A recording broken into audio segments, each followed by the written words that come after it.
In the radiant stillness of the convergence field, the Creator stepped aside and revealed what was to come. A second path of golden light opened, and from it emerged a presence both familiar and eternal, the Creator's Son, the bearer of resonance. He called to Leo Barrett, not as a messiah, but as a mirror. Together they walked through a corridor woven from memory and meaning, a realm beyond time where faith and science were not opposites, but reflections of the same divine geometry. The Son revealed the truth of humanity's fracture, that when the old world met the new, conquest silenced harmony. The songs of the indigenous, the sacred languages of the earth were not primitive, they were the planet's code. When those frequencies were erased, humanity's resonance dimmed, yet hope endured. The signal buried beneath Capel Green was not random, it was the fulcrum of remembrance, the harmonic intersection where the world's two halves could finally reunite. Leo was not chosen by blood, but by will. He was not meant to save humanity, but to remind it, to stand as the bridge between what was forgotten and what must return. When the sun's light began to fade, his words lingered like a vibration in Leo's heart. They will not see a savior, they will see a mirror. Let them look long enough, and they will begin to remember themselves. And as the corridor of light collapsed into silence, Leo turned toward Earth once more, carrying within him the resonance of all that had ever been lost. The field was waiting. The world was ready. They were no longer suspended in the dilation field. Jack, Leo, and Sergeant B moved, forward, downward, inward, through the transit corridor toward Capel Green. The harmonic sheath pulsed around them, each tone a heartbeat of the planet itself. And across the earth, something had already begun. At that very moment, ancient structures stirred beneath moonlight. The great pyramid thrummed with buried thunder, glyphs ignited across the cliffs of Chaco Canyon, and the gate of the sun in the Andes shone like a second dawn. From Sedona's red stone to the temples of Göbekli Tepe, the resonance network awoke. This was not myth. This was memory. The field's return had triggered the planetary song, the harmonic hum of civilizations that once kept the world alive. And above it all, a stillness began to spread. Weapons powered down, machines forgot their commands. The engines of war fell silent. A global time dilation bubble had begun to expand, not in chaos, but in grace. It was not the end of the world, it was the moment the world began to remember itself. And at the heart of it all, 3 lights descended through the falling snow of Capel Green. Soft, absolute, human. The awakening had begun.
Field is open, the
hidden in our name. The world remembers, the stars align, the Maker's breath within mankind.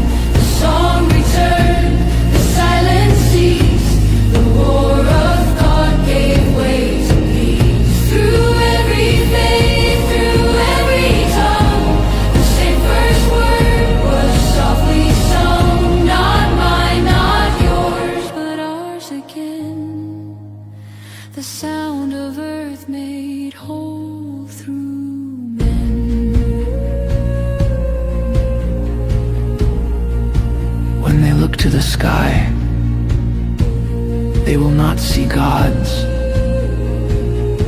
They will see themselves, remembering.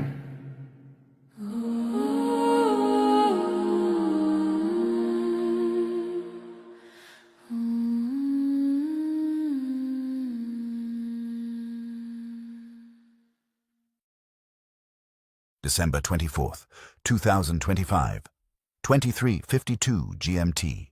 Transit Corridor, Capel Green Alignment Zone. They were no longer suspended in the dilation field. They were moving forward, downward, inward. Jack, Leo, and Sergeant B emerged from the harmonic sheath in silence. The world around them shimmered with anticipation, and across the earth, the signal had already begun to awaken. Global. Resonance sites active. All at once, ancient structures long dormant began pulsing with low, harmonic light. In Chaco Canyon, glyphs flickered faintly across sun-scorched stone. The Great Pyramid of Giza gave off a slow, thunderous hum beneath its base. In Tikal, lights rippled across moss-covered steps as Mayan resonance patterns reactivated. Göbekli Tepe vibrated with buried memory, its standing stones weeping electromagnetic mist. In the Andes, Tiwanaku's Gate of the Sun flashed in perfect sync with the sky. Near Uluru, the rock's magnetic field doubled. Elders sang a song no one had taught them, yet they all knew. Beneath the ice of Antarctica, signal arrays buried by centuries of silence pinged open. These were not coincidences. These were call signs. The world was remembering itself. Military systems. Failure across the grid. Simultaneously, every major military command system on Earth experienced cascading shutdowns. Missile locks failed. Drones dropped mid-air. Launch codes scrambled. AI weapon systems rebooted to factory null. No nation claimed it. No nation could stop it. A global time dilation bubble, centered over East Anglia, had begun to expand. Not in violence, but in stasis. Inside the bubble, time flowed differently, more gently, as if preparing the Earth to receive something sacred. Spiritual awakening. Planetary response. In cities and villages around the world, people stirred, some weeping, some falling to their knees. Others simply stood still and looked at the sky, just as it had happened over 2,000 years ago when the stars realigned and the spirit of something vast and gentle entered human memory. Humanity was waking again. The spirit of Christmas began rising, not just as tradition, but as a field. The calendar hadn't turned yet in England, but across the Pacific it was already December 25th. And something was stirring. FOB Scepter, Capel Green. December 24th, 2025, 23:58 GMT. Snow fell lightly over the staging zone. Descartes stood near the lattice, eyes upward. His breath formed halos in the cold. They were coming, and then 3 points of light descended. Soft, absolute, beautiful. Jack, Leo, and Sergeant B touched down at the center of the harmonic array. Descartes didn't speak. He didn't have to. Leo turned and looked at him, their eyes locked. He knew the president had received the message. And so had Leo. Jack felt it too. B instinctively stepped back, letting Leo move forward alone. They had not discussed it. They had not rehearsed it. But everyone around them understood. Leo was now in charge. A stillness swept the field. The snow fell heavier. The lights flickered in rhythm with a tone no one could name. The three. And yet it was not just Leo who stood ready. As they looked to the horizon, to the lights now aligning across the world, Jack and Sergeant B each felt a pulse within them, a binding realization, not of submission, but of unity. They were not here to lead. They were here to stand beside him, to anchor him, to protect the field through which he would speak. Jack stepped forward, placing a hand on Leo's shoulder. Sergeant B followed, nodding with quiet intensity. None of them spoke the words aloud, but all three understood. They were one movement now, one presence, one memory, coming home. The crossing was complete. Jack, Leo, and Sergeant B descended through the corridor of light, re-emerging into the world they had left behind. But everything had changed. Across the planet, ancient nodes of resonance ignited one by one, singing the same harmonic tone. From Giza to Göbekli Tepe, Tiwanaku to Uluru, and beneath the frozen ice of Antarctica, the Earth remembered its song. The field had awakened. Military grids collapsed, AI systems reverted to silence, and the weapons of nations became as still as stones. For the first time in modern history, the world stood defenseless, yet profoundly safe. A global time dilation bubble, centered above East Anglia, expanded outward like a heartbeat. Time itself slowed, not in fear, but in reverence. People across continents lifted their eyes to the night sky. Some prayed, others wept, and many simply felt something vast and wordless stir inside them. It was not faith or science. It was remembrance. And in the falling snow at Capel Green, 3 points of light descended. Jack, Leo, and Sergeant B stood at the heart of the field, joined not by rank or reason, but by purpose. The Creator's promise had been fulfilled. The world would awaken not through revelation, but through recognition. As the snow thickened and the harmonic pulse steadied, Leo understood. The message was no longer waiting to be heard. It was waiting to be spoken. December 25th, 2025. 0001 GMT. The world was holding its breath. From the secure communications chamber beneath the White House to the frozen fields of Wiltshire, every signal, every channel, every human frequency was listening. The awakening at Capel Green had triggered the final node, Stonehenge.